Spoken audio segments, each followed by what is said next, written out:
last night. Number 18 for the Sun Devils, with ASU pulling off the tight win against Utah. Bottom of the first, Jasmine Hill hits the single, with Utah getting a diving stop, but a throwing error will lead to Alina Torres making it to home plate. ASU would go up 1-0. McKenna Harper wanted a piece of the action with a grand slam out of the park, making it a 5-0 ASU ball game.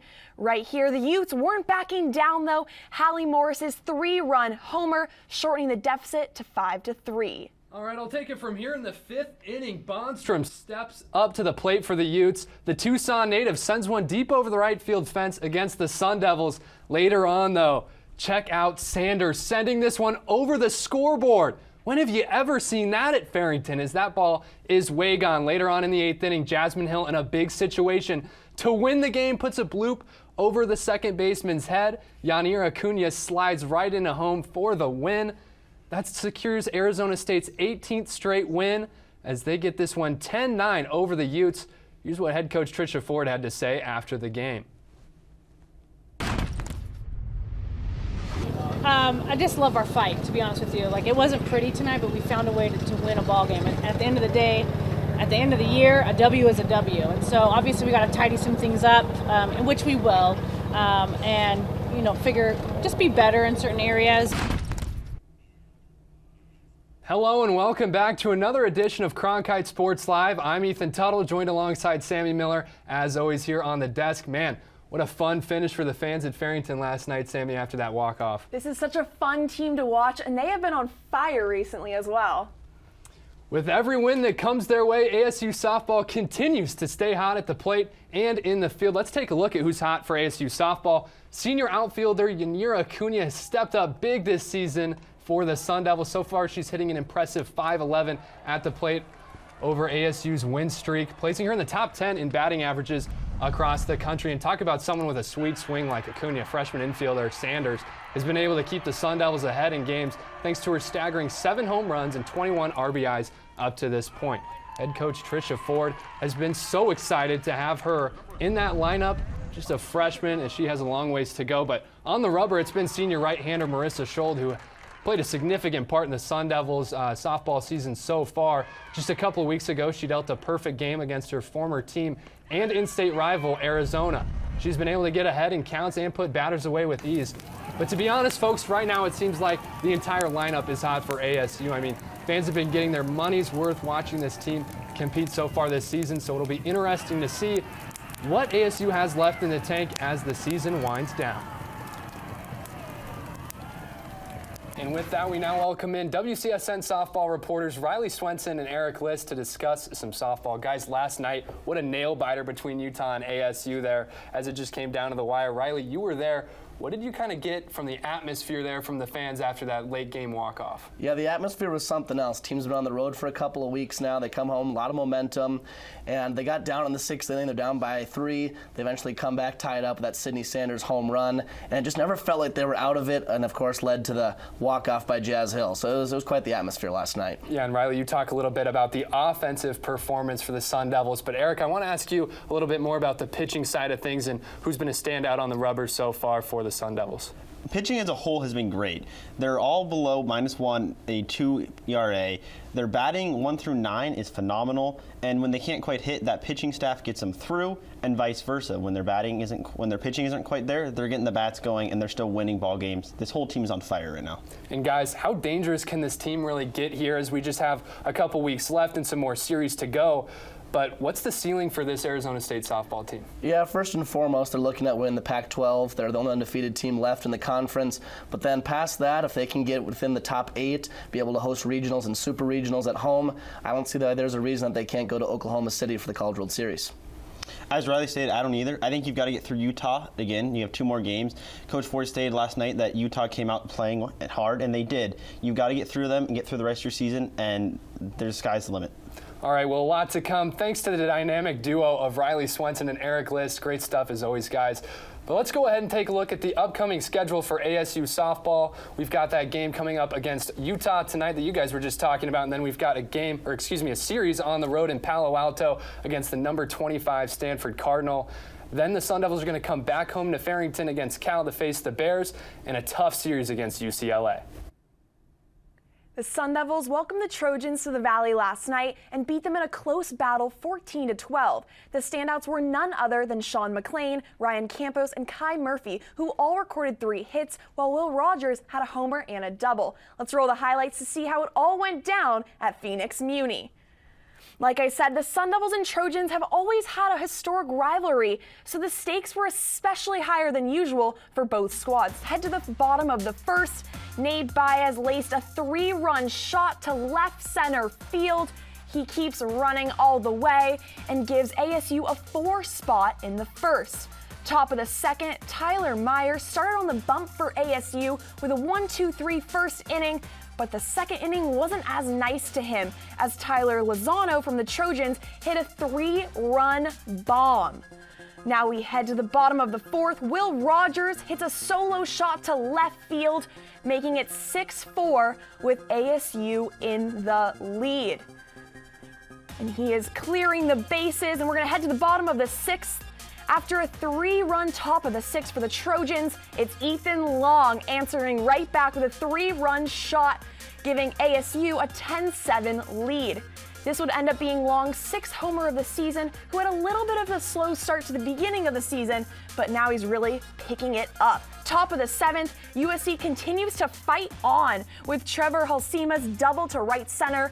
1 run is going to end up scoring, making it a 10-9 ball game.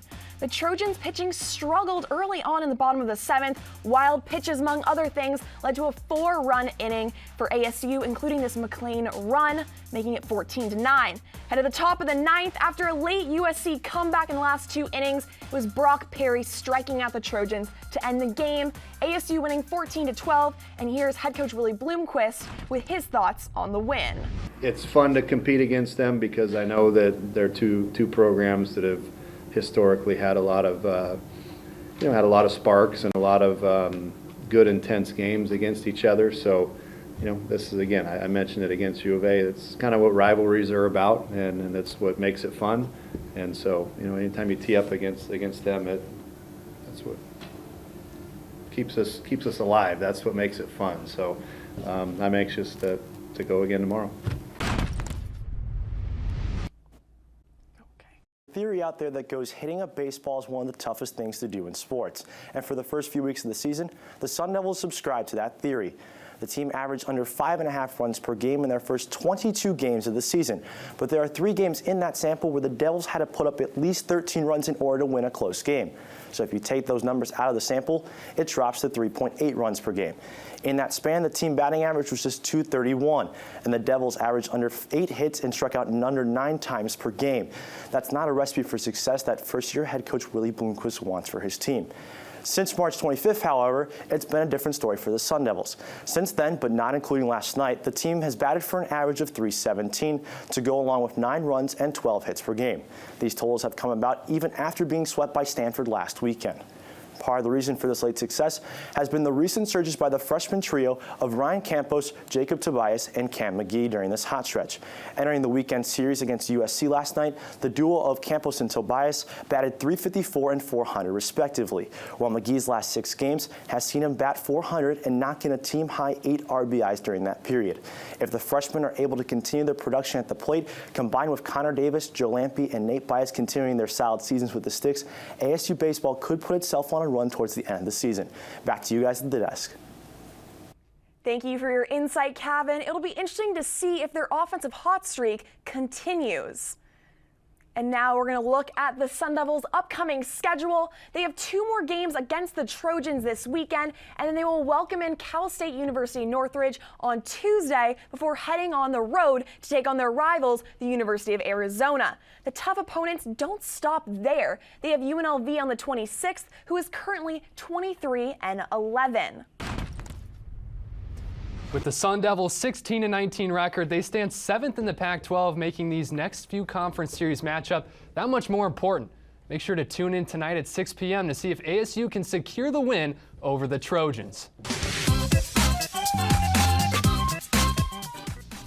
The Sun Devils are now ranked 23rd in the nation, coming off a historic weekend for the program after an overtime thriller against number 11 Rutgers on April 3rd. Last Friday, Arizona State defeated the defending Pac-12 champion, number 22 Stanford, for the first time in program history, 18-11. Graduate attackers Carly Adams and Emily Glogolev, along with graduate transfer Taylor Pinzone, each scored 5 goals against the Cardinal. The team carried that momentum into Sunday's game and defeated the California Golden Bears 18-10. Glogolev found the net 4 more times in that contest, while Adams led with 5 assists. Sunday's win against the Golden Bears marks the 6th consecutive win against the squad, the longest winning streak against a single team in program history. A team that was 1-4 against Cal in its first 2 seasons is now undefeated since the hiring of current head coach Tim McCormack in the summer of 2019. More recently, Adams and freshman goalie Katie Valley earned Pac-12 Player of the Week honors. Adams, who also earned National Player of the Week by the U.S. Lacrosse magazine, finished the weekend with 6 goals and 6 assists on 12 shots. For Valley, this is her 3rd Pac-12 recognition of the year after 12 saves against Stanford and another 6 against the Golden Bears on Sunday. Back to you guys at the desk. That's Anthony Remedios with women's lacrosse. He'll bring you more throughout the coming weeks as the postseason race gets closer and closer. ASU women's tennis has been on a winning streak, defeating their past 5 opponents. Our tennis reporter Reese Andrews has more on their recent successes and how their standouts have led the way for the Sun Devils. Thanks, guys. April has been quite the successful month for the Arizona State Sun Devils women's tennis team, who have won their past 5 meets. They kicked off April with back-to-back wins against the then-ranked number 12 and 17th teams in the country in Cal and Stanford, respectively. Those 2 wins brought them from 30th to 20th in the International Tennis Association's team rankings. The win against Cal brought 38th-year head coach Sheila McIerney to a historic milestone, the 550 wins club. She's the 5th active head coach to reach such a milestone and the 3rd to do so this year. Speaking of accomplishments, the tennis team's ace, Julia Morley, who plays on court 1, helped secure the win against Stanford in dramatic fashion, earning her Pac-12 Women's Tennis Player of the Week, and she is currently ranked 114th according to the International Tennis Association's singles rankings. To round things off, Dominika Turkovic and Patricia Spaka, the Sun Devils' top doubles pair, is ranked 18th according to the ITA doubles ranking, boasting a 12-2 record on the season. Tomorrow, the Sun Devils will face the team down south, the University of Arizona, at 12 p.m., and then jump over to the Pac-12 Championships in Ojai, California on Wednesday. For WCSN, I've been Reese Andrews. Like Reese said, ASU will be taking on the team down south tomorrow, so make sure to head out to the courts in Tempe and see this team one last time before they go to the Pac-12 Championships next week. Freshman Murphy Cassone has been on fire this year for ASU men's tennis. With 7 straight match wins, he recently earned himself a top 20 ranking nationally per the ITA. Sammy Newt has more on the freshman phenom from the Midwest. Coming out of Overland Park, Kansas as the #1 tennis recruit in his state, and some would say the country, Arizona State freshman Murphy Cassone was highly touted. With offers from schools such as USC and Ohio State, his decision to come to ASU was a difficult one. But according to Cassone, the dedication from head coach Matt Hill made all the difference. I was just struggling mentally, and Matt just stuck with me, whereas other coaches kind of like backed off the gas pedal on me for a couple weeks until I started doing better, which I really didn't like that. So. I mean, he always had tremendous upside, and he's super engaged with his game and very serious about how he goes about his business. So that's, those are characteristics that we look for in all the guys that we recruit. And so yeah, it was easy to want to stay with him. Cassone did not get the best start to his career, only going 3-6 through his first 9 matches. Last semester struggled a lot. Results weren't the best, and then just mentally wasn't really there. Even through his struggles, there were some brilliant flashes as he picked up 2 top 10 wins, including a win over #1 August Holmgren, a feat which nabbed him Pac-12 Player of the Week in mid-February. Recently, Cassone has made some adjustments to his game to erase those early season woes as he has won 7 games in a row, including a win over the #2 player in the country, Arthur Ferry. Mentally, I just became a lot more consistent point to point rather than like a lot of ups and downs last semester. I got a lot of point penalties from just acting out on the court, and I just corrected that, and it's been kind of falling through. Following a 2-set sweep in the final home game of this season, Casone is looking forward to what it can accomplish for the rest of this season and the future ahead. This season our goal is just get in the NCAAs. We got to win the rest of the matches at Oregon, Washington, and then a couple rounds at PAX, which is super achievable. I think we can do it pretty easily. And then next semester with the guys that we have coming in, I think our goal should be top 10 and go deep in NCAAs and potentially win it, depending on how everyone develops. If ASU wants to achieve those lofty goals, Casone is going to play a huge role in getting them there. Our goals here is the same. As a team, we want to be the best. We want to be number one in the country. We want to continue to try to win championships at a Pac-12 and national level. And so Murphy's a huge piece of that. From Tempe, Sammy Newt, Cronkite Sports. Thanks for all the information on Murphy Casone. Sammy, the Sun Devils travel up to Washington to take on the Huskies in another conference matchup today, so make sure to check out more on ASU tennis and everything Sun Devil sports at cronkitesports.com. Another team that has been hitting their stride recently is ASU Track and Field. In their last meet, the Sun Angel Classic, they claimed wins in the women's 100-meter, men's long jump, and men's 4x100-meter relay, to name a few. And Jorende van Dijken made her season debut at the Sun Angel Classic in the discus, throwing 62.38 meters, putting her at the #1 spot in the nation. Turner Washington also made her season debut with performances in the shot put and discus as well. He is currently ranked 2nd in the country in the shot put and 5th in the discus behind freshman teammate Ralford Mullings. Both are looking to repeat as the NCAA discus champions and add to their title totals as well. The last chance to see these athletes at home will be at the ASU Twilight Invite on April 22nd. ASU men's golf is back in action this weekend after traveling thousands of miles so far this season to compete. The Sun Devils welcome playing some of the nation's best competition in their own backyard at Papago Golf Course for the Thunderbird Collegiate. Last year, a late round push, ASU finished 2nd place in the tournament, beat out by just one other team, golf powerhouse Oklahoma State. This year, ASU will be without one of their main contributors, David Puig. The 8th-ranked amateur in the world sustained an injury prior to the tournament and will take time to recover while ASU competes this weekend. Head coach Matt Thurman will have a handful of players on the roster to make up for the loss of Puig's scorecard. Currently, ASU leads the Thunderbird Collegiate, and it's just a 1-stroke lead over New Mexico. Even though hockey and men's and women's basketball aren't in season anymore, that doesn't mean the news and big moves stop. We will be seeing a lot of exciting new changes with these squads, and for more on that, we bring in Matt Venezia. Thank you so much, Sammy.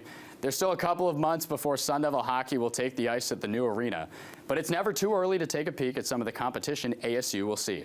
The Sun Devils will face off against 3 Frozen Four opponents from this past season. And to begin the year, Minnesota Duluth will host Arizona State in Duluth in the opening series of the season. A few weeks later, ASU will take a trip to Sin City and battle against the North Dakota Fighting Hawks at T-Mobile Arena, home of the NHL's Vegas Golden Knights, in the U.S. Hockey Hall of Fame game October 29th. This will be just the first time that the Fighting Hawks and the Sun Devils will ever meet. More vital road trips will take place next season as ASU will see the national champion Denver Pioneers at Magnus Arena in Denver December 2nd and 3rd. The Pios took care of ASU in 2 home-and-home series this past season, winning all 4 games. The Minnesota powerhouses of college hockey will have more dates with ASU in the upcoming year, as the University of Minnesota Gophers will be in Tempe over Thanksgiving break, and the national runner-ups in the Minnesota State Mavericks will see the new arena for the first time on January 13th. Yes, the competition is tough, and only time will tell before we see if the Sun Devils are going to be up for the challenge. More off-season news is coming as men's and women's hoops is here, and Jack Pearson has us covered. Thanks, Matt. Both the men's and the women's teams have already seen some changes this offseason. After Charlie Turner-Thorne's retirement, the women's team recently lost starting guard Taya Hansen to the transfer portal. She is set to head to Eugene and become an Oregon Duck. She averaged 8.3 points per game as a Sun Devil and earned all Pac-12 honorable mention notice in 2021. Hansen was clearly a leader for the ASU squad, and she'll be a difficult piece to replace next season. On the men's side of things, starting forward, Jalen Graham is also departing from the desert. The junior is bringing his skills to an Arkansas team that is coming off an Elite 8 appearance. Graham really started to find his stride later in the year.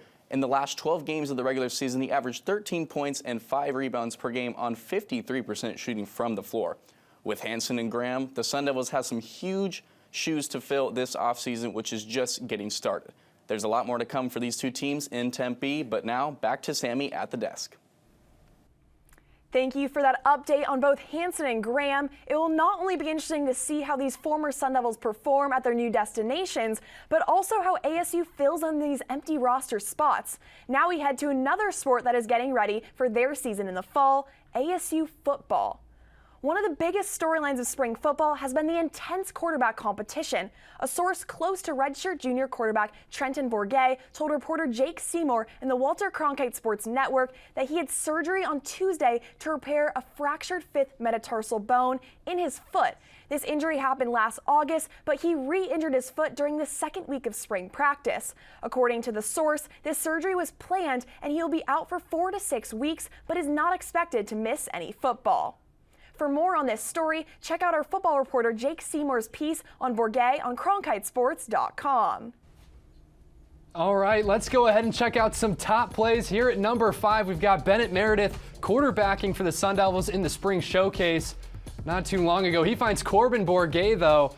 Huge catch there for the Sun Devil as he's loving it, celebrating with his teammates at the showcase. Just a great catch there by Corbin Bourget. Now for number 4, we have some ASU women's lacrosse for you, and it was a good one for the Sun Devils. They face off against Stanford, and needless to say, they had a big 3, absolutely light it up with Taylor Pinzone, Emily Glaglev, and Carly Adams, each with 5 goals apiece, Ethan. That is something that doesn't happen a lot in lacrosse, as we see Glaglev put the ball into the net once again. They had some tough competition, and especially in the Pac-12, almost every single game is a tough one, and Stanford being ranked number 22 in the nation. It was a hard battle for ASU, but they did end up beating Stanford 18-11. This Sun Devil bunch has been very impressive so far. Wow, a handful of top plays right there. Let's go to number 3 as it's going to be a double play in the middle of the infield. Check out the second baseman spinning, making the play, and then Alina Torres firing it over to first base to get that runner before they could get into scoring position. Just a great job by ASU softball once again. And we're sticking with softball for number 2. We have Jasmine Hill with a grand slam, the first of her career actually. And ASU would not only end up beating the Ducks, but they would actually sweep the entire state of Oregon on this road trip. Their dominance just continues to keep going, and we see here with Hill getting hype with her team. Well, Hill might need to get that pitchfork back after this play right here. I tell you what, Sammy, we saw it earlier. Sometimes these top plays are so good, you got to show them twice. As she bloops this one over the second baseman's head, you see Yanni Acuna rounding third and sliding into home, giving her team the win. Great hit by Jasmine Hill there to extend that winning streak for the Sun Devils as they get their 18th straight win. Well, that's it for us on this edition of Cronkite Sports Live. Thank you to everyone who makes this show possible each week. For Ethan Tuttle, I'm Sammy Miller. Have a great weekend, everyone.